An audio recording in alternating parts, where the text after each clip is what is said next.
মৰিয়নি সমষ্টিৰ বিধায়ক ৰূপজ্যোতি কুৰ্মী ডাঙৰীয়া সন্মানীয় বিধায়ক এই শব্দটো যে লাগিছে সেয়া ৰাইজৰ পৰা লাগিছে কথাটো মনত ৰাখিলে ভাল বিধায়ক হ'বলৈ অহাৰ পূৰ্বে বহু জ্ঞানৰ প্ৰয়োজন হয় বহু কথা বৰ্তা জনাৰ প্ৰয়োজন হয় কিন্তু আপুনি বহুখিনি কথা যে বৰ্তমান সময়লৈকে নাজানে সেই কথাটো আজি আপোনাৰ এটা মন্তব্যৰ পৰা জল জল পটপট হৈ গ'ল মেম্বাৰ অফ লেজিসলেটিভ এছেম্বলিৰ এজন অধিকাৰী হৈ বৰ্তমান সময়ত আপুনি যেটো মন্তব্য কৰিলে তাৰ বাবে আমি গম পালো বৰ্তমান সময়ত আমাৰ দৰে ভোটাৰ ৰাইজ জগৰীয়া নে আপোনাৰ দৰে প্ৰতিনিধি নিৰ্বাচন কৰাটো আমাৰ ভুল হৈ গ'ল সেই কথাটো ইতিমধ্যে ৰাইজে গম পাইছে আপোনাৰ এই মন্তব্যটোৰ পৰা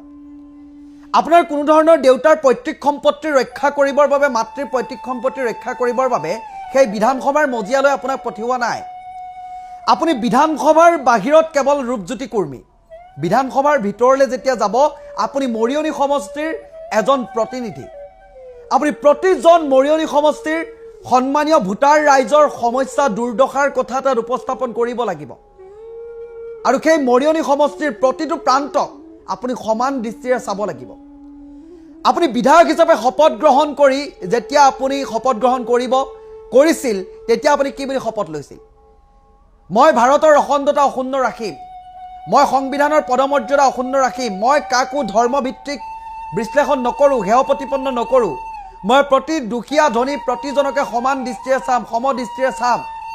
মই সকলোৰে হিতৰ বাবে কাম কৰিম আৰু বৰ্তমান আজিৰ দিনটোত আপুনি কি মন্তব্য কৰিলে যিসকলে ভোটদান কৰিছে তেওঁলোকৰ তাত প্ৰথম 2 বছৰ ধৰি অগ্ৰাধিকাৰ ভিত্তিত তাত কাম হ'ব আৰু য'ত ভোট কম পাইছোঁ তাত ক্ৰমান্বয়ে অলপকৈ কাম আৰম্ভ কৰা 2 বছৰৰ পিছতহে যে যিসকল ৰাইজে আপোনাক ভোট দিছে সেই ৰাইজক আপুনি সুবিধা আগতীয়াকৈ দিব আৰু যিসকলে আপোনাক যি ঠাইত আপুনি ভোট কমকৈ পালে সেই ঠাইত আপোনাৰ 2 বছৰৰ পিছত কাম হ'ব এনেকুৱা কথাবোৰ ক'বলৈ আপোনালোকৰ ইমান জ্ঞান ক'ৰ পৰা আহে অসম্ভৱত আপোনালোকৰ এই জ্ঞানবোৰ ক'ৰ পৰা সৃষ্টি হয় সেই সন্মানীয় ভোটাৰ ৰাইজক মৰিয়নি সমষ্টিটো কিয় বাৰে বাৰে আপুনি অপমানিত কৰে ভাবে যে আপুনি কিবা এটা কথা কৈ দিয়াৰ বাবে আপুনি ট্ৰল হৈছে আপুনি জনমানসত হেৰি হৈছে বা সংবাদ মাধ্যমৰ কেন্দ্ৰবিন্দু হৈছে তেনেকুৱা নহয় সমগ্ৰ মৰিয়নিবাসী লজ্জিত হয় লাগিলে সেয়া আপোনাক ভোট দিয়া বাকিয়ে হওক মৰিয়নিবাসীয়ে হওক বা ভোট নিদিয়া বাকিয়ে হওক আৰু এটা কথা আপুনি মনত ৰাখিব মৰিয়নি সমষ্টিৰ প্ৰতিজন ব্যক্তিৰ টেক্স পেয়াৰ হয় আৰু সেই টেক্সৰ পইচাৰে আপুনি চলোৱা গাড়ীখনত তেল সোমায় আপুনি মাহেলী দৰমহা পায় আপুনি থাকিবলৈ ঘৰ ভাড়াটো সেই ৰাইজৰ পইচাৰে দিয়া টেক্স পেয়াৰৰ মানুহখিনিয়ে দিয়া পইচাৰ বাবেহে আপুনি তেনেকুৱা এটা লাভ বিলাসিতাৰ জীৱন কটাব পাৰে সেই বিধানসভাত যে বহিবলৈ পাইছে সেইসকল জনতাৰ বাবেহে বহিবলৈ পাইছে আপোনাৰ ঘৰৰ সেইখন পৈতৃক চকী নহয় সেইবাবে কৈছোঁ এটা সন্মানীয় সমষ্টিৰ এজন সন্মানীয় বিধায়ক বা এজন প্ৰতিনিধি হিচাপে কেনেদৰে সন্মানেৰে কথাবোৰ ক'ব লাগে স্থান কাল পাত্ৰভেদে কি কথা ক'ব লাগে বিশেষ্য বিশেষণ সৰ্বনাম ক্ৰিয়া পদ অব্য এই ক'ত কেনেকৈ ব্যৱহাৰ কৰিব লাগে এই সকলোবোৰ আপুনি জানিব লাগিব আপুনি জনপ্ৰতিনিধি হ'বলৈ আগবাঢ়ি আহিছে আৰু জনপ্ৰতিনিধি আপুনি কেইবাবাৰো হৈছে আপুনি ইমান দিনে নিৰ্বাচনত অৱতীৰ্ণ হৈ এজন প্ৰতিনিধি কেনেকুৱা গুণ থাকিব লাগে কি কথা জানিব লাগে মেম্বাৰ অফ লেজিসলেটিভ এছেম্বলিৰ এজন অংশীদাৰ হৈ কি জানিব লাগে সেইখিনি কথা আপোনাৰ ন্যূনতম জ্ঞান বৰ্তমান সময়লৈকে হোৱা নাইনে এইটো কথাও হয় কিন্তু আপুনি ইমান বছৰ জয়যুক্ত হৈ মন্ত্ৰিত্ব পদবীৰ বাবে কিয় যোগ্যতা অৰ্জন কৰিব পৰা নাই এই কথাবোৰ আপুনি এবাৰ বিশ্লেষণ কৰি চাব আপুনি মন্ত্ৰিত্ব দিব পাৰে কিন্তু আপোনাৰ এনেকুৱা ধৰণৰ কথাবাৰ্তাবোৰৰ বাবে আপুনি হয়তো বহুখিনি পিছুৱাই আছে মন্ত্ৰিত্বৰ বাবে যিবোৰ যোগ্যতাৰ প্ৰয়োজন আপোনাৰ হয়তো সেইখিনি নাই সেইহেতুকে আপুনি সেই পদটোৰ অধিকাৰী হ'ব বৰ্তমান সময়তো ইমানবাৰ বিধায়কৰ দৰে পদ অলংকৃত কৰাৰ পাছতো আপোনাক উপযুক্ত বুলি বিবেচনা কৰা নাই মন্ত্ৰিত্বৰ বাবে উপযুক্ত বুলি বিবেচনা কৰা নাই আপুনি মৰিয়নি সমষ্টিৰ সন্মানীয় ভোটাৰ ৰাইজক অপমান নকৰিব আমি প্ৰতিটো সমষ্টিৰ প্ৰতিজন বিধায়কক কৈছোঁ প্ৰতিজন বিধায়কক প্ৰতিটো ভোট দিয়া হওক বা নিদিয়াই হওক বৰ্তমান সমগ্ৰ সমষ্টিবাসীৰে তেখেতলোক এজন জনপ্ৰতিনিধি দিয়াই হওক বা নিদিয়াই হওক প্ৰতিটো সমষ্টিৰ বিভিন্ন প্ৰান্তত তেখেতলোকে উন্নয়ন কৰাটো প্ৰয়োজন নহয় দায়িত্বই তেখেতলোকে কোনো ধৰণে এনেকৈ বিভেদ কৰিব নোৱাৰে আৰম্ভ নহওঁতে আপোনালোকে অন্ত কিয় কৰিব বিচাৰিছে 5টা বছৰ অন্তত সুকলমে আপোনালোকে পাৰ কৰকচোন আপোনালোকে আজি এইটো কথা ক'লে উন্নয়নৰ কথা ক'লে কাইলৈ আঁচনি কটাৰ কথা ক'ব আপোনালোকে কোনো কাৰণত ব্লেকমেইলৰ জৰিয়তে আঁচনি কটন কৰিব নোৱাৰে সেই টেক্স পেয়াৰ মানুহখিনিৰ পৰা টেক্সৰ পইচাৰে চলা মানুহে ইমান ফুটনি কথা ক'লে ভাল নালাগে আমাৰ টকাৰে আপোনালোক চলি থকা মানুহ আপোনালোকৰ টকাৰে আমি চলা মানুহ নহয়তো আমাৰ টকাৰে লৈ আমাকেই এটা প্ৰচেছত আমাক বস্তুখিনি ঘূৰাই থকা আঁচনিৰ জৰিয়তে আপোনালোকৰ ঘৰৰ পৰা দিয়া পইচা নহয় গতিকে আঁচনি কটাৰ ভাবুকি বা এই আগে কাম কৰিম পিছে কাম কৰিম অন্ততঃ এই কথাবোৰ কোৱাৰ আগত অকণমান ভাবিব বুলি আশা কৰিছোঁ মই মৰিয়নি সমষ্টিৰ প্ৰতিজন সন্মানীয় ভোটাৰক কৈছোঁ বিচাৰ বিবেচনা কৰিব জনপ্ৰতিনিধি নিৰ্বাচন কৰাৰ আগতে ক'ৰবাত আমাৰবোৰক জনপ্ৰতিনিধিৰ পৰা ভেঙুচালি যাতে কৰিব নোৱাৰে আমিবোৰে তেখেতলোকৰ বাবে দেহে কেহে কাম কৰোঁ তেখেতলোকক জয়যুক্ত কৰিবৰ বাবে কাম কৰোঁ আৰু সদৌশেষত এনেকুৱা ধৰণৰ মন্তব্যবোৰ যেতিয়া পাওঁ তাৰপাছত আমাৰ লাজ লাগে এইসকলক আমি জনপ্ৰতিনিধি হিচাপে কিয় নিৰ্বাচন কৰিলোঁ তেতিয়া আমাৰ লাজ লাগে মই অনুৰোধ জনাইছোঁ যাতে আপুনি জনপ্ৰতিনিধি হ'বলৈ আহিছে এই কথাবোৰ জনাটো অত্যন্ত প্ৰয়োজন আপুনি মিডিয়াত থাকক নিজৰ সমষ্টিৰ উন্নয়নৰ কামৰ জৰিয়তে বোলে ৰূপজ্যোতি কুৰ্মী ডাঙৰীয়াই বোলে মৰিয়নিৰ জয় জয় ময় কৰিলে বিগ ব্ৰেকিং নিউজ তেনেকুৱাত থাকক বিতৰ্কমূলক কিবা এটা কৈ হাঁহি মাৰি ছাগলীৰ দৰে কিবা কৈ কিবা কিবি কৈ আপুনি এইবিকে মানে মিডিয়াৰ ফ্ৰেম লৈ থাকিব নিবিচাৰিব উন্নয়নৰ কামেৰে ফ্ৰেম লওক তেতিয়া আমি লগত আছোঁ শিল্পী দীপেন বৰুৱাৰ গীত এটা হঠাৎ মনত পৰি গ'ল কাক বুলিলো কোনে নিজে গাত পাতি ল'লে চা জালকে বুলিলে জকাই এতিয়া মজাটো পা ঘটনাৰ আৰম্ভ হৈছিল উচ্চতম ন্যায়ালয়ৰ মুখ্য ন্যায়াধীশ সূৰ্যকান্তই নিবনুৱা যুৱক যুৱতীসকলক পঁইতাচোৰাৰ লগতে সমাজৰ পৰজীৱী বুলি কোৱাৰ পাছত আৰু তাৰ পাছত ক্ষোভত ফাটি পৰিছিল যুৱ প্ৰজন্ম আৰু মনৰ মাজত লুকাই থকা বা অন্তৰ্নিহিত হৈ থকা জ্বালামুখীৰ উদ্গীৰণ হৈছিল সামাজিক মাধ্যমৰ জৰিয়তে পঁইতাচোৰাৰ লগত তুলনা কৰা কথাষাৰকে প্ৰতিবাদৰ অস্ত্ৰ হিচাপে লৈ ডিজিটেলি এক আন্দোলন আৰম্ভ হ'ল উল্লেখ কৰি থওঁ এতিয়ালৈকে পঞ্জীয়নকৃত ৰাজনৈতিক দল হোৱা নাই কক্ৰোচ জনতা পাৰ্টি কিন্তু ছিষ্টেমৰ বিৰুদ্ধে হোৱা ডিজিটেলি প্ৰতিবাদত বিজেপি নেতা মন্ত্ৰী বা অন্ধভক্তসকল এনেই জঁপিয়াই উঠিল তেওঁলোকৰ হৈ গাত জ্বলন পূৰণ আৰম্ভ হ'ল আৰু ৰেড হিট স্প্ৰে মাৰি পঁইতাচোৰা নিধনৰ বাবে কঁকালত টঙালি বন্ধা আৰম্ভ কৰি দিলে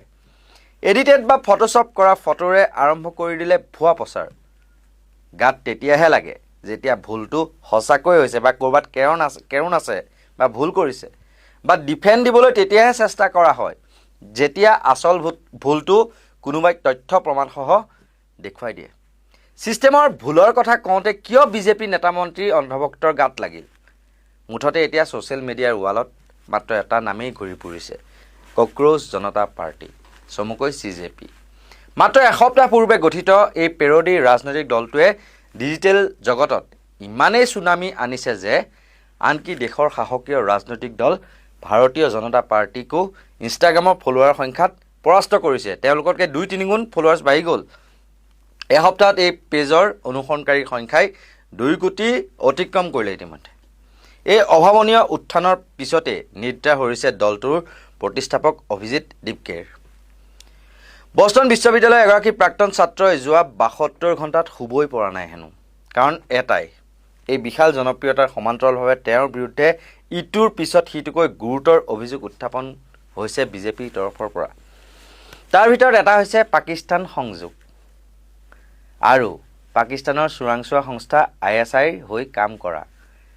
এনেও মিয়া মুছলমান পাকিস্তান কংগ্ৰেছ এইকেইটা ইছ্যু অবিহনে বিজেপিৰ অন্য এজেণ্ডানো আছে কি আপুনি এতিয়া চৰকাৰখনৰ জনবিৰোধী নীতিৰ তথ্য সহকাৰে সমালোচনা কৰিলেও আপোনাক হয়তো পাকিস্তানী এজেণ্ট দালাল কংগ্ৰেছী চামচা মিয়াপ্ৰেমী আখ্যা দিয়াত সিদ্ধহস্ত বিজেপিৰ অন্ধভক্তসকল ব্যতিক্ৰম নহ'ল অভিজিত দীপকেৰ ক্ষেত্ৰতো বিজেপিৰ যুৱ মৰ্চাৰ সাধাৰণ সম্পাদক তেজিন্দৰ পাল সিং বাপ্পা আৰু দলৰ কেইবাগৰাকী মুখপাত্ৰই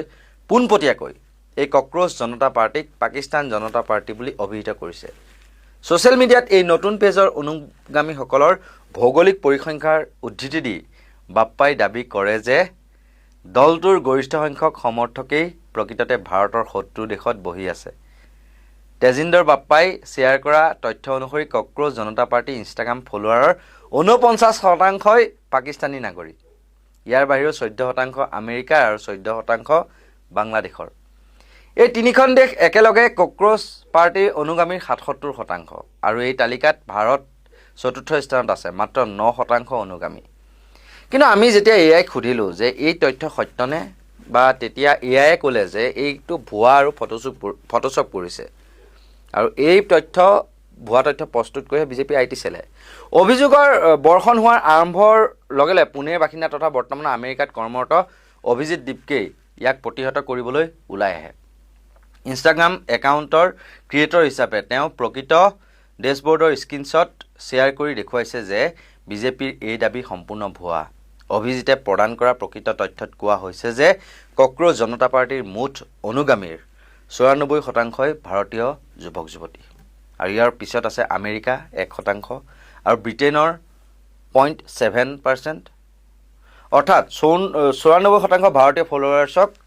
পাকিস্তানে সজাবলৈ কুণ্ঠাবোধ নকৰিলে বিজেপিয়ে আৰু এই সন্দৰ্ভত বিজেপি নেতাসকলৰ ওপৰত আক্ৰমণাত্মক অভিজিতে টুইট কৰি কয় মই জানো যে আপোনালোকে এই একাউণ্টটো হেক কৰিবলৈ অপ্ৰাণ চেষ্টা কৰিছে কিন্তু যিহেতু আপুনি ব্যৰ্থ হৈছে গতিকে মই নিজেই প্ৰকৃত তথ্য শ্বেয়াৰ কৰিছোঁ দেশৰ ৯৪% ভাৰতীয় যুৱকক আপোনালোকে কিয় পাকিস্তানী বুলি কৈছে ইয়াৰ মাজতে বৃহস্পতিবাৰে নাটকীয় ৰূপ ধাৰণ কৰে কেন্দ্ৰীয় চোৰাংচোৱা ব্যুৰো চমুকৈ আইবিৰ এক প্ৰতিবেদনৰ ভিত্তিত মোদী চৰকাৰে ৰাষ্ট্ৰীয় নিৰাপত্তাৰ স্বাৰ্থত ভাৰতত কক্ৰোচ জনতা পাৰ্টিৰ অফিচিয়েল এক্স হেণ্ডেলটো ব্লক কৰি দিয়ে বা বন্ধ কৰি দিয়ে বন্ধ হোৱাৰ আগতে ইয়াৰ প্ৰায় ২ লাখ অনুগামী আছিল অৱশ্যে বিদেশী IP ঠিকনাৰ পৰা সেয়া এতিয়াও দেখা যায় কিন্তু অভিজিত হৈছে দমি যোৱা ব্যক্তি নহয় একাউণ্ট ব্লক হোৱাৰ কেইঘণ্টামানৰ ভিতৰতে তেওঁ কক্ৰোচ ইজ বেক নামৰ নতুন এক্স হেণ্ডেল এটা খুলি পেলালে আৰু যাদুৰ দৰে ২৪ ঘণ্টাৰ ভিতৰতে ১,৫০,০০০তকৈ অধিক অনুগামী লাভ কৰিলে এই নতুন একাউণ্টটো অনুসৰণ কৰিছে তৃণমূলৰ সাংসদ মহুৱা মৈত্ৰ শিৱসেনাৰ সাংসদ সাগৰিকা ঘোষ অভিনেত্ৰী গুল পানাগ আৰু জ্যেষ্ঠ অধিবক্তা প্ৰশান্ত ভূষণৰ দৰে ব্যক্তিয়েও ছ'চিয়েল মিডিয়াত এই ট্ৰলিং আৰু অৰিয়াঅৰিৰ মাজতে অভিজিত দীপকেক ISI পেইড এজেণ্ট বা পাক এজেণ্ট বুলি পোনপটীয়াকৈ আক্ৰমণ কৰিছে বিজেপিয়ে তেজিন্দৰ বাপ্পাকে ধৰি বহুতে ২০১৯ চনৰ পুৰণি আৰক্ষীৰ অভিযোগৰ নথি পুনৰ শ্বেয়াৰ কৰি আছে আৰু ২০১৯ চনত মোদী চৰকাৰে জম্মু কাশ্মীৰৰ পৰা ৩৭০ অনুচ্ছেদ বাতিল কৰাৰ সময়ত লিগেল ৰাইটছ অবজাৰভেটৰী নামৰ এটা সংগঠনে পুনেৰ তৰাণীতন আম আদমী পাৰ্টিৰ নেতা অভিজিতক পাকিস্তানৰ বাবে প্ৰচাৰ আৰু হুৰিয়তপন্থী বিচ্ছিন্নতাবাদ বিয়পাই দিয়াৰ অভিযোগ উত্থাপন কৰিছিল আৰু পুনে আৰক্ষীক UPA বা সন্ত্ৰাসবাদ বিৰোধী আইনৰ অধীনত গ্ৰেপ্তাৰ কৰিবলৈ অনুৰোধ জনোৱা হৈছিল যদিও পিছত সেই অভিযোগক লৈ আৰক্ষীয়ে কোনো ব্যৱস্থা গ্ৰহণ নকৰিলে আৰু তদন্তকাৰী সংস্থাসমূহে অভিজিতৰ বিৰুদ্ধে ISI এজেণ্ট হোৱাৰ কোনো আনুষ্ঠানিক স্বীকৃতি নিদিলে উল্লেখ্য যে এসপ্তাহ পূৰ্বে দেশৰ মুখ্য ন্যায়াধীশ সূৰ্যকান্তৰ বিতৰ্কিত মন্তব্যৰ এটা হৈছিল মানে এই আন্দোলন আৰম্ভ হৈছিল মন্তব্যটোৰ পৰা এই গোচৰৰ শুনানিৰ সময়ত মুখ্য ন্যায়াধীশগৰাকীয়ে দেশৰ নিবনুৱা যুৱক যুৱতীসকলক পইতাচোৰাৰ লগত তুলনা কৰিছিল যদিও পিছত উচ্চতম ন্যায়ালয়ে তেওঁৰ মন্তব্য সংবাদ মাধ্যমে ভুল উদ্ধৃতি দি প্ৰচাৰ কৰা বুলি কৈছিল তথাপিও ইতিমধ্যে ছ'চিয়েল মিডিয়াত এই ধাৰাটো বিয়পি পৰিছিল অভিজিতে ব্যংগ আৰু হাস্য ৰস মিশ্ৰিত মিমেৰে আৰম্ভ কৰা যুঁজখন এতিয়া ভাৰতৰ নিবনুৱা আৰু ছ'চিয়েল মিডিয়া ব্যৱহাৰকাৰী যুৱক যুৱতীসকলৰ এক বিশাল অনলাইন ৰাজনৈতিক আন্দোলনলৈ পৰিণত হৈছে কেৱল কৌতুক বা পেৰডি হিচাপে আৰম্ভ হোৱা এই কক্ৰোচ জনতা পাৰ্টি বৰ্তমান ভাৰতৰ মূলসুঁতিৰ ৰাজনৈতিক চৰ্চাৰ কেন্দ্ৰবিন্দু হয়তো ইয়াৰ প্ৰতিষ্ঠাতায়ো কেতিয়াও কল্পনা কৰা নাছিল যে ইমান জনপ্ৰিয় হৈ শাসকীয় দল বিজেপিক তেওঁলোকে বিচলিত কৰি তুলিব পাৰিব আৰু ইতিমধ্যে এটা কথা শ্বেয়াৰ কৰিছে অভিজিত দীপকেই যে তেওঁৰ ইনষ্টাগ্ৰাম একাউণ্টটো কোনোবাই হেক কৰিছে বুলি এটা পোষ্ট দিছে টুইটাৰৰ জৰিয়তে আৰু সেই পোষ্টটোৰ পৰা যদি সেই পেজটোৰ পৰা কিবা যদি পোষ্ট যায় তেতিয়াহ'লে সেইটো তেওঁলোকৰ নহয় বুলি ধৰিবলৈ হৈছে আপত্তিজনক যদি কিবা পোষ্ট যায় আমিতো কক্ৰোচ নহয় এইটো বেয়া কথা কৈছে আৰু কেনেকৈ এনেকৈ ক'ব পাৰিলে মানে কক্ৰোচ বুলি এই ডিগ্ৰী লৈ মানে বহি আছোঁ আমি ইমান কাম পোৱা নাই তো আমাক কক্ৰোচ বুলি আখ্যা দিয়াটো ইমান ভাল হোৱা নাই আৰু হ'লেও কক্ৰোচ বুলি কোৱাৰ কোনো অধিকাৰ নাইতো তেওঁলোকৰ ভাৰতৰ মুখ্য ন্যায়াধীশে যিহেতু নিবনুৱাসকলক কক্ৰোচ আখ্যা দিছে যাৰ বাবে এতিয়া কক্ৰোচ জনতা পাৰ্টি বুলি এটা গ্ৰুপ খুলিছে ছ'চিয়েল মিডিয়াত আৰু সেই গ্ৰুপটোৱে তোলপাৰ লগাইছে কি ক'বা একচুৱেলি আমাৰ যিটো য়ং জেনেৰেশ্যন আছে জেন জি আছে তো সেইখিনিক লৈ চাইছোঁ ছ'চিয়েল মিডিয়াত যে কক্ৰজ জনতা পাৰ্টি বুলি এটা পাৰ্টি খুলিছে তো এই পাৰ্টিৰ যিটো মেনিফেষ্ট আছে এইটো দেখি ভালেই লাগিছে যে ইহঁতৰ ওপৰত কাম কৰিব সিহঁতে এনেতো অফিচিয়েলি নহয় বাট ছ'চিয়েল মিডিয়াত খুলিছে তো সেইটোৰ কাৰণে ভাল লাগিছে আৰু যে ইমানখিনি সিহঁতে কৰিব কিবা কিবি কৰিছে আৰু যে যিবিলাক আমাৰ ইহঁতৰ কাৰণে সিহঁতে উঠিছে মানে গঢ় লৈ উঠিছে মই এনেকৈ কাম কৰিম আৰু সেইটো মেনিফেষ্ট দেখি আৰু ভাল লাগিছে আৰু এইখিনি ক'ম আৰু এইখিনি গম পাওঁ নিবনুৱাসকলক কক্ৰ'চ বুলি আখ্যা দিছে কক্ৰ'চ বুলি কৈছে আৰু সেইবাবেহে এইটো ক্ষোভ প্ৰকাশ কৰা পৰিলক্ষিত হৈছে সামাজিক মাধ্যমত নিবনুৱাকতো কক্ৰ'চ বুলি ক'ব নালাগিছিল কক্ৰ'চটো নহয় কাৰণ সকলো নিবনুৱাটো ইমান ডাঙৰ ডাঙৰ ডিগ্ৰী লৈ বহি আছে আমাৰ যিটো অসমতে হওক বা বেলেগ কিবা ঠাইতে হওক চব নিবনুৱাসকলেই বহি মানে আমি ডিগ্ৰী লৈ মানে বহি আছোঁ আমি ইমান কাম পোৱা নাই তো আমাক কক্ৰ'চ বুলি আখ্যা দিয়াটো ইমান ভাল হোৱা নাই আৰু এইটোৱে ক'ব বিচাৰিম মানে ভাল হোৱা নাই আৰু কক্ৰ'চ বুলি কোৱাটো আৰু সামাজিক মাধ্যমত যিহেতু কক্ৰ'জ জনতা পাৰ্টি বুলি এক ব্যংগাত্মক প্ৰটেষ্ট চলি আছে আন্দোলন চলি আছে কি ক'বা এইটো বহুত আমি কি ক'ম আৰু এইটো বহুত বেয়া কথা হৈছে আমিতো কক্ৰ'চ নহয় এইটো বেয়া কথা হৈছে আৰু ন্যায়াধীশ হৈ ভাৰতীয় ন্যায়াধীশ হৈ তেনে এষাৰ কথা কোৱাটো উচিত বুলি ভাবানে উচিত বুলি নাভাবোঁ কাৰণ আমি কক্ৰ'চ নহয় এইটো কক্ৰ'চ পাৰ্টিটো কোৱাৰ কাৰণে চব এই জেন জি মহাই কক্ৰ'চ পাৰ্টিক ছাপোৰ্ট কৰি আছে এইটো কোৱাৰ কাৰণে এই যোনটো প্ৰটেষ্টৰ কাৰণে চলি আছোঁ আমি সেইটোত ছাপোৰ্ট আছোঁ এইটো কোৱাৰ কাৰণে বহুত বেয়া হৈছে সেইটোৰ কাৰণে কক্ৰ'চ পাৰ্টিটোক বহুত ছাপোৰ্ট কৰা হৈছে সেই ক'ম আৰু এইটো ক'ব লগা নাছিল এইটো বহুত বেয়া কাম কৰিছে সামাজিক মাধ্যমত আমি দেখিছোঁ যে আন্দোলন হৈ আছে কি ক'বা কি ক'ম আৰু এইটোতো ক'ব নালাগিছে কাৰণ নিবনুৱাক ডাইৰেক্ট কক্ৰ'চ গেং বুলি কৈছে যিহেতু এইটোতো ভুল কৰিছে ন কাৰণ নিবনুৱা হ'লেও কক্ৰ'চ বুলি কোৱাৰ কোনো অধিকাৰ নাইতো তেওঁলোকৰ নিবনুৱা হ'লেওতো কাৰো বেলেগৰ খাই থকা নাই নিজৰ মাক দেউতাকৰে খাই আছে তেওঁলোকৰ সেইকাৰণে ক'ব নালাগিছিল আৰু এইটোৱে বিজেপিয়ে দেশত খুব ভাল কাম কৰি আছে সেই ধাৰণা যিসকলে বিজেপিক উগ্ৰভাৱে সমৰ্থন কৰে তেওঁলোকে দিব খোজে অৱশ্যে বিজেপিৰ গৰিষ্ঠ সংখ্যক লোক আছে যিসকলে বুজি পাইছে যে বিজেপিয়ে যিবোৰ কাম কৰি আছে তাৰ সকলোবোৰ কামেই ভাল নহয় মই বিজেপি বুলি ক'ব খোজা নাই আজি যদি ইয়াত কংগ্ৰেছৰো শাসন থাকিলেহেঁতেন তৃণমূল কংগ্ৰেছৰো শাসন থাকিলেহেঁতেন বা আন সমাজবাদী দলৰো শাসন থাকিলেহেঁতেন প্ৰতিটো দলৰে কিছুমান নহয় কিছুমান নিগেটিভ ছাইড থাকে সেই কথাটো একেবাৰে 100% নিশ্চিত সেইকাৰণে গণতান্ত্ৰিক দেশ এখনত আমি বিৰোধী বা শাসকক বিৰোধীলৈ পঠাওঁ বিৰোধীক শাসনলৈ আনো সেই কামটো আমি এইকাৰণেই কৰোঁ যে গণতান্ত্ৰিক দেশত আমাৰ যেতিয়া পচন্দ নহয় আমি যেতিয়া ভাবোঁ যে ইহঁতে আমাক ভাল কাম দিব পৰা নাই আৰু তেতিয়াই আমি ক্ষমতাৰ পৰা তেওঁলোকক আঁতৰাই পঠিয়াওঁ এনেধৰণেই 1947 চনৰ পৰা ভাৰতে স্বাধীনতা লাভৰ পৰা 1951 চনত প্ৰথমবাৰ যেতিয়া সাধাৰণ নিৰ্বাচন অনুষ্ঠিত হৈছিল তেতিয়াৰ পৰাই তেনেধৰণেই দেশখন চলি আছিল কিন্তু শেহতীয়াকৈ 2014 চনৰ পাছত ইয়াৰ আগতে যেতিয়া অটল বিহাৰী বাজপেয়ীহঁত আছিল তেতিয়াও বিজেপি ইমানেই ভাল আছিল যে মই নিজেও ব্যক্তিগতভাৱে অটল বিহাৰী বাজপেয়ীক আজিও মই চেলুট জনাওঁ তেওঁৰ প্ৰতি মোৰ অত্যন্ত সন্মান আছে শ্ৰদ্ধা আছে আৰু তেনেকুৱা মানুহে আচলতে ৰাজনীতি কৰিব লাগে যি মানুহে আনক সন্মান কৰিব জানে বা আনৰ অধিকাৰ বা আনৰ যিখিনি কথা সেইখিনি বুজি পায় কিন্তু বৰ্তমানৰ যি বিজেপি নেতৃত্ব বিশেষকৈ মই কেন্দ্ৰৰ কথা ক'বলৈ গৈছোঁ সেই নেতৃত্বই কোনো কাৰণত এই দুজন ব্যক্তিৰ আঙুলি ঠাৰত নাচি আছে তাৰ এজন হ'ল প্ৰধানমন্ত্ৰী নৰেন্দ্ৰ মোদী আৰু দ্বিতীয় ব্যক্তিজন হ'ল অমিত শ্বাহ এই দুইজন ব্যক্তিৰ বিৰুদ্ধে সমগ্ৰ দেশত যথেষ্ট সংখ্যক লোক অসন্তুষ্ট কিন্তু আপোনালোকে চাওক বিগত দিনবিলাকত য'তেই নিৰ্বাচন অনুষ্ঠিত হৈছে তাতেই বিজেপি জয়ী হৈছে তলত ভক্তই কমেণ্ট দিব যে ইমান যদি বেয়াই তেনেহ'লে আমুকত কিয় জিকিলে তামুকত কিয় জিকিলে এনেকৈ দিব গতিকে মই আগতেই কৈছোঁ যে তেওঁলোকে বিহাৰত যি হ'ব লাগিছিল পৰিৱৰ্তন সেয়া নহ'ল আপোনালোকে যদি চাই মধ্যপ্ৰদেশত পৰিৱৰ্তন হ'ব লাগিছিল চতুৰ্থবাৰৰ বাবে বিজেপি চৰকাৰ আহিল ৰাজস্থানত কংগ্ৰেছ চৰকাৰ আছিল বহুতবোৰ সা সুবিধা দিয়াৰ পিছতো বিজেপি চৰকাৰ আহিল হাৰিয়ানাত সকলোৱে জানে যে প্ৰতিষ্ঠান বিৰোধী ঢৌ আছে, একেবাৰে চকুমুদি কংগ্ৰেছ আহিব লাগে, নাহিল। পশ্চিমবংগৰ ক্ষেত্ৰত চাওক আপোনালোকে কেনেকৈ তৃণমূল কংগ্ৰেছ ধৰাশায়ী হৈ গ'ল। অসমৰ ক্ষেত্ৰত চাওক, অসমৰ মুখ্যমন্ত্ৰী 100ৰ ওপৰ আসন পাম বুলি কৈছিলে আৰু সেইমতেই 102খন আসন পালে। গতিকে এয়া যে সঁচা নিৰ্বাচনী ফলাফল নহয়, আপোনাৰ মোৰ সন্মানক যে ইলেকশ্যন কমিশ্যনে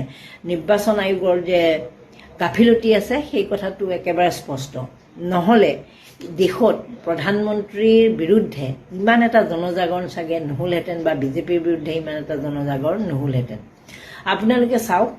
প্ৰধানমন্ত্ৰী নৰেন্দ্ৰ মোদীয়ে বিদেশ ভ্ৰমণলৈ, মই কালিৰ ভিডিঅ'টো কৈছোঁ যে প্ৰথমবাৰ যোৱা নাই, ইয়াৰ আগতেও প্ৰধানমন্ত্ৰী নৰেন্দ্ৰ মোদী সৰু সৰু দ্বীপৰ পৰা একেবাৰে বৃহৎ দেশ একোখনলৈ বহুতবাৰ গৈছে। কিন্তু যোৱাৰ পিছতো এইবাৰৰ যিটো শেহতীয়া যিটো ইটালী ভিজিট, তেওঁ ইটালী ভ্ৰমণলৈ গ'ল, সেইটো ইমান চৰ্চাৰ বিষয় হৈ পৰিছে যে সকলো সেই বিষয়টোক লৈ ক্ষোভিত। বিভিন্নজনে বিভিন্ন মন্তব্য দিছে, সামাজিক মাধ্যমত দিছে, কোনোবাই লিখিছে, কোনোবাই কিবা কৰিছে। তাৰমানে এয়া ক্ষোভ, জনতাৰ এয়া ক্ষোভ। তাতকৈ ডাঙৰ কথাটো হ'ল সিদিনা দেশৰ যেতিয়া সুপ্ৰিম কোৰ্টৰ মুখ্য ন্যায়াধীশ সূৰ্যকান্তে এটা কথা ক'লে যে যিসকল নিবনুৱাসকলে তাৰমানে এনেকুৱা কিছুমান কাম কৰে বুলি কৈ দিলে যে সিহঁতক আচলতে কক্ৰ'চৰ লগত মিলাব পাৰি। কক্ৰ'চ বুলি কোৱাৰ লগে লগে কক্ৰ'চ আটাইতকৈ মই ভাবোঁ কি বুলি যে কয় লেকেটীয়া জীৱ। যদি পঁইতাচোৰাটোক উল্টাই নিদিয়ে নহয়, সি মানে এনেকুৱা দৌৰা ঢপৰাৰ পৰা আদি কৰি পঁইতাচোৰাৰ পৰা চাগে একো বস্তুৱে বাচি নাযায়। আৰু পঁইতাচোৰা এনেকুৱা এটা বস্তু, পৃথিৱীৰ আটাইতকৈ বোলে ঠাণ্ডা জেগাতো সি থাকিব পাৰে, গৰমটোতো বাদেই দিয়ক। গতিকে সেই পঁইতাচোৰা অত্যাচাৰৰ পৰা চাগে যিমান যি হ'লেও কোনেও চাগে সকাহ নাপায়। গতিকে সেই পঁইতাচোৰাৰ লগত ৰিজালে সূৰ্যকান্তে ৰিজোৱাৰ লগে লগে অভিজিত দীপক বুলি যিজন ল'ৰা বোষ্টন ইউনিভাৰ্চিটি, তেওঁ ধেমালিকে আমি যেনেকৈ কেনেবাকৈ ধেমালি চলে কিবা কিবি মন্তব্য দিওঁ, তেনেকৈ ধেমালিকে তেওঁ কক্ৰ'চ জনতা পাৰ্টি বুলি এখন মঞ্চ বনালে। আৰু সেই মঞ্চত ইনষ্টাগ্ৰামত ফলোৱাৰ হ'লগৈ 14 মিলিয়ন। এইটো অস্বাভাৱিক এটা সমৰ্থন বুলি ক'ব লাগিব, কাৰণ তাত কোনো লক্ষ্য উদ্দেশ্য নথকাকৈ তেওঁ হাঁহিবলৈ বনোৱা এটা প্লেটফৰ্ম, সেইটোৰ প্ৰতি কিমান ক্ষোভ থাকিলে 14 মিলিয়ন লোকে সেইখিনি ফ'ল' কৰিব। আপোনালোকে ভাবি চাওক, মানুহে যেতিয়া এজন মানুহক ফ'ল' কৰে বা এটা মঞ্চক যেতিয়া ফ'ল' কৰে, সেই মঞ্চ বা সেই মানুহজনৰ প্ৰতি তেওঁৰ নিশ্চয় কিবা এটা তেওঁ পাইছে, যিটো পাইছে হয়তো তেওঁ ক'বলগীয়া কথাখিনি সেই মানুহজনৰ তাত পাইছে, তেওঁৰ যিখিনি দাবী আছে সেইখিনি হয়তো সেই মানুহজনে প্ৰকাশ কৰিছে বা সেই মানুহজনৰ ব্যক্তিত্বই তেওঁক আকৰ্ষিত কৰিছে, সেই মঞ্চখনে তেওঁৰ প্ৰতিনিধিত্ব কৰিছে। এনেকুৱা কাৰণতহে আমি আচলতে কাৰোবাক ফ'ল' কৰোঁ। এতিয়া সেই যে মঞ্চখন তেওঁ মানুহবিলাকে যে ফ'ল' কৰিলে, এই 14 মিলিয়ন লোকে ইনষ্টাগ্ৰামত ফ'ল' কৰাটো বৰ সহজ কথা নহয়। যেতিয়া ফ'ল' কৰি দিলে, ফ'ল' কৰাৰ পাছত ধেমালিকেই তেওঁলোকে সেই লেজি মানুহবিলাকক লৈ চৰ্ত দিলে যে লেজি হ'ব লাগিব, মানে এলেহুৱা হ'ব লাগিব, সামাজিক মাধ্যমত অধিক সময় সক্ৰিয় মানুহ হ'ব লাগিব, নিবনুৱা হ'ব লাগিব। কাৰণ নিবনুৱাৰ কথা কৈহে যিহেতু পঁইতাচোৰাৰ কথা কৈছিল। এতিয়া কথাটো হ'ল তাৰপিছতে একাউণ্টটো বন্ধ কৰি দিয়া হ'ল। এতিয়া কথাটো হ'ল এইটো কেনেকুৱা ধৰণৰ এটা শাসন চলিছে, কেনেকুৱা ধৰণৰ এটা অত্যাচাৰ চলিছে, কেনেকুৱা ধৰণৰ শোষণ চলিছে। অভিজিত দীপকে কৈছে যে আপোনালোকৰ যিহেতু নীটৰ যিটো পৰীক্ষাত খেলি মেলি হৈ গ'ল সেইটো সকলোৱে জানে, আৰু নীটৰ পৰীক্ষা দিবলৈ যিসকলে প্ৰস্তুতি চলায় সেইসকল আটাইতকৈ চোকা ল'ৰাখিনিয়ে প্ৰস্তুতি চলায়। গতিকে তেওঁলোকৰ অধিকাৰত যেতিয়া খৰ্ব হৈছে, শিক্ষাৰ ক্ষেত্ৰত যেতিয়া বাধাৰ সৃষ্টি কৰিছে চৰকাৰখনে, উঠি অহা প্ৰজন্মৰ ওপৰত যেতিয়া এনেকুৱা ধৰণে চাপ সৃষ্টি কৰিছে, মানসিকভাৱে তেওঁলোকক যিহেতু ভাঙি পেলোৱা হৈছে, গতিকে আপোনালোকে বিজেপিৰ প্লেটফৰ্মটো ফ'ল' কৰাৰ সলনি আমাক মানে ছাপোৰ্ট কৰক, এনেকৈ ধৰণে তেওঁ পুনৰবাৰ মন্তব্য দিয়া মই দেখিলোঁ। এতিয়া কথাটো হ'ল, তেওঁ ক'লেই বা মই আপোনালোকক যদি কওঁ যে মোক ছাপোৰ্ট কৰক, আপোনালোকে কৰিব জানো? আপোনালোকে কিবা এটা যুক্তি পাব লাগিব, যিটো যুক্তিত আপোনালোক পতিয়ন গৈছে যে মানুহগৰাকীয়ে বা এই মানুহজনে সঁচা কথাটো কৈছে বা আপোনাৰ লগত হয়তো মোৰ মতৰ মিল ঘটিছে, তেতিয়াহে আপুনি সমৰ্থন কৰিব। এই ক্ষেত্ৰতো এই যে কক্ৰোচ যিটো জনতা পাৰ্টি, কক্ৰোচ জনতা পাৰ্টিৰ ক্ষেত্ৰতো এই 14 মিলিয়ন লোকৰ আচলতে মতামত তেওঁলোকে দিব খুজিছে যে তেওঁলোকে কিবা এটা বিচাৰি পাইছে, যিটো কাৰণে তেওঁলোকে সমৰ্থন কৰিছে। যিসকলে বিচাৰি পোৱা নাই তেওঁলোকে সমৰ্থন কৰা নাই, গালি গালাজ কৰিছে, খং কৰিছে, ক্ষোভ কৰিছে, এনেকুৱা ধৰণৰ। এতিয়া সামাজিক মাধ্যম ব্যৱহাৰকাৰীসকলে আজিকালি এটা গুৰুত্বপূৰ্ণ ভূমিকা লয়। আমি সকলোৱে জানো যে ফ্ৰেঞ্চ ৰিভলিউশ্যন, ফৰাচী বিপ্লৱৰ পৰা আদি কৰি পৃথিৱীত যিমানবোৰ বিপ্লৱ হৈছে, আগৰ সেই বিপ্লৱবিলাক আপোনালোকে মনত পেলাওক। ৰুছ ৰিভলিউশ্যনেই কওক, ফ্ৰেঞ্চ ৰিভলিউশ্যনেই কওক, ইংলেণ্ডৰ যি গ্ল'ৰিয়াছ ৰিভলিউশ্যন বুলি কোৱা হয় সেয়াই কওক, ইণ্ডাষ্ট্ৰিয়েল ৰিভলিউশ্যনেই কওক, এই সকলোবিলাকতে মানুহেই আচলতে সহযোগিতা কৰিছিল। আৰু সেই যে সহযোগিতা মানুহে কৰিছিল, সাধাৰণ মানুহ আছিল তেওঁলোক, তাত চৰকাৰৰ বিৰুদ্ধে তেওঁলোকে পদক্ষেপ গ্ৰহণ কৰিছিল। সেই সময়ৰ কথাবোৰ বেলেগ আছিল। কিন্তু আজিকালি আপুনি গণতান্ত্ৰিক উপায়ে প্ৰতিবাদ কৰিব নোৱাৰে। গণতান্ত্ৰিক উপায়ে প্ৰতিবাদ কৰিবলৈ গ'লেও মোদী চৰকাৰে হওক বা অসমৰ চৰকাৰে হওক বিগত দিনবিলাকত কেনেকুৱা ধৰণে দমন কৰিবলৈ চেষ্টা কৰিছে সেয়া সকলোৱে জানে। আনকি আপুনি ফেচবুকত কিবা এটা লিখিলেও তেওঁলোকৰ মনোপুতন হ'লে ফেচবুকেই আনকি লাগে ডিলিট কৰি দিয়া, তেনেকুৱা ধৰণৰ পদক্ষেপো আজিকালি লৈছে। তেনেকুৱা ধৰণৰ আমি দেখিছোঁ। কিন্তু মই আচৰিত হৈছোঁ যে ইমানখিনি মানুহৰ ক্ষোভ থাকিব পাৰেনে যে এই যে ধেমালি কেছ 5 দিনৰ ভিতৰত 14 মিলিয়ন লোকে ফ'ল' কৰাটো, 14 লাখ লোকে ফ'ল' কৰাটো, কিন্তু এইটো কিন্তু সহজ কথা নহয়। তাৰমানে কিমান ক্ষোভ থাকিব পাৰে। নিটৰ যিসকলে পৰীক্ষা দিব নোৱাৰিলে, বঞ্চিত হ'ল, তেওঁলোকৰ ক্ষোভ আছে। যিসকলে দেখিছে যে ঘৰত তেওঁলোকে ওলা উবেৰৰ গাড়ী চলাইছিল, পেট্ৰল ডিজেলৰ কাৰণে তেওঁলোকে গাড়ী চলাব পৰা নাই, দাম বাঢ়ি গ'ল, গাড়ী ইনষ্টলমেণ্ট দিবলৈ আছে, পেট্ৰল ডিজেলৰ মূল্য বৃদ্ধি, কেৰিং চাৰ্জ বাঢ়ি গ'ল, এনেকুৱা ধৰণৰ যিবোৰ সমস্যাত ভাৰাক্ৰান্ত লোক, তেওঁলোকে যেতিয়া দেখিছে যে মোদীয়ে গৈ ইটালীৰ প্ৰধানমন্ত্ৰীৰ লগত এই ধৰণৰ এক প্ৰকাৰ মই হাঁহি খিকিন্দালি কোট আনকোটকৈ কৈছোঁ, ইমান সুখৰ মুহূৰ্ত তেওঁ পাৰ কৰি আছে, সেইবোৰ দেখি মানুহৰ আচলতে ক্ষোভ হৈছে। সেই ক্ষোভটো তেওঁলোকে প্ৰকাশ কৰিব পৰা নাই। আজি মন গ'লে আমি প্ৰধানমন্ত্ৰী নৰেন্দ্ৰ মোদীক প্ৰধানমন্ত্ৰীৰ পৰা আঁতৰাই দিব নোৱাৰোঁ। গতিকে মানুহে ক্ষোভ প্ৰকাশ কৰাৰ কাৰণেই হয়তো তেওঁ সেই মঞ্চখনক ফ'ল' কৰিছে। এইটোৱেই হ'ল প্ৰধান কাৰণ। নহ'লে যাৰ অসন্তুষ্টি নাই সেই মঞ্চখন ফ'ল' কৰাৰো কথা নাই। গতিকে যিসকলৰ অসন্তুষ্টি আছে, যিসকল সন্মত হৈছে সেই কথাখিনিত তেওঁলোকেহে আচলতে তেওঁলোকক ফ'ল' কৰিছে বা সেই মঞ্চখন ফ'ল' কৰিছে। এতিয়া কথাটো হ'ল, সেই কথাটোত কিন্তু বিজেপি যথেষ্ট শংকিত হৈছে। কাৰণ আমি সকলোৱে দেখিছোঁ যে নেপাল, বাংলাদেশ, পাকিস্তান, শ্ৰীলংকাত বিভিন্ন সময়ত বিভিন্ন ধৰণৰ পৰিস্থিতি শেহতীয়া 4-5 বছৰৰ ভিতৰত হৈছে, যিটো কাৰণে এই প্লেটফৰ্মখনক ভয় খাইছে বিজেপিয়ে। কাৰণ বিজেপিয়ে ভয় খাবলগীয়া এটাই কাৰণ হৈছে, মই যে ইতিমধ্যে আপোনালোকক ক'লোঁ যে মানুহে গণতন্ত্ৰ আমি বিচাৰোঁ কিয়, আমি পৰিৱৰ্তন বিচাৰোঁ কিয়, যে ইহঁতে আমাক বেয়া কাম কৰি আছে, বেলেগ এখন আনিলে কিজানি আমি ভাল কিবা পাওঁ, সেই বুলি যেতিয়া পৰিৱৰ্তন বিচাৰি আমি যেতিয়া আঙুলিটো টিপোঁ, তাৰপিছত যেতিয়া পৰিৱৰ্তন নহয়, তেতিয়া এবাৰ মানুহক ঠগিব পাৰি, দুবাৰ মানুহক ঠগিব পাৰি, এবাৰ ক'ব পাৰে যে নহয় হিতাধিকাৰী বেছি হ'ল, হিতাধিকাৰী ইমান লাভান্বিত হৈ আছে, গতিকে আমাক ভোট দিছে, সেইটো ক'ব পাৰে।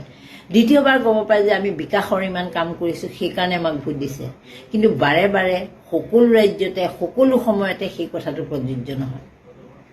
গতিকে সকলো সময়তে সকলো মানুহে সেই কথাবোৰ মানিবলৈ টান পায়। মই শেহতীয়াকৈ উজনি অসমলৈ গৈছিলোঁ, তেতিয়া বহুবোৰ মানুহৰ লগত কথা পাতিছিলোঁ, একদম সাধাৰণ মানুহ